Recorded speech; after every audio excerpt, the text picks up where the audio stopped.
So there's a couple things that I want to remind you of. 4x squared, this whole thing is called our quadratic term. Make sure I spelled that right. Quadratic.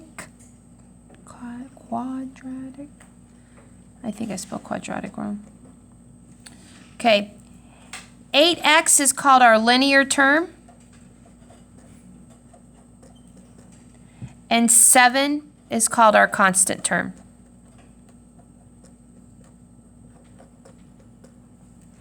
So those are our terms. So if I ever asked you, what is our quadratic term, you would know it's 4x squared or whatever the x squared is. Linear term is the middle term, which is the plain x, and then 7.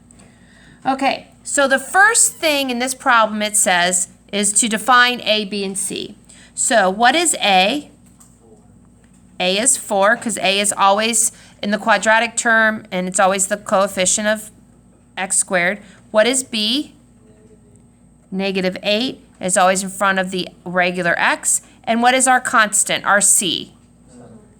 So all of these things tell us and help us to do stuff. Now the next thing that we're going to do is we're going to find our y-intercept. Our y-intercept is where the function crosses the y-axis, and the y-intercept is always 0, c. Now when you guys do this on your homework, you don't have to write 0c in your notes. I want you to realize where I got it from. So it's 0, and what is c in this problem? So my y-intercept is 0, 7. So when I go to graph this, I'll graph 0, 7. The next thing we have to find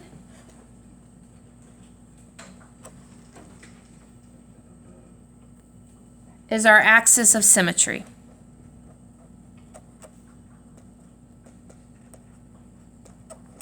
And our axis of symmetry, this formula will never change, is x equals the opposite of b over 2a.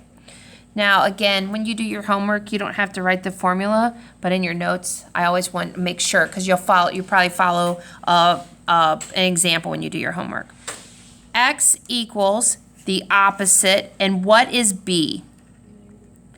So I'm going to replace b with negative 8, and then it's going to be 2 times a, and a is 4. Good afternoon, teachers. Good afternoon, Mustangs. Our November 1st Monday morning announcements, Monday afternoon announcements.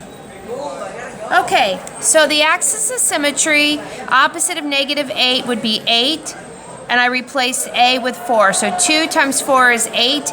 8 divided by 8 is 1. Our axis of symmetry is always an equation. It's always in a line. So x equals 1, and it is a vertical line. Now we're going to take 1 and we're going to plug it in for x, and we're going to solve for y, and that becomes our vertex. So notice I plug wherever I see an x, I plug a 1. So 1 squared times 4 is 4. 8 times 1 is negative 8. And then I have positive 7. 4 minus 8 is negative 4. Negative 4 plus 7 is 3. And then this is our vertex. And then tomorrow we'll talk about what our vertex is and how does A affect it.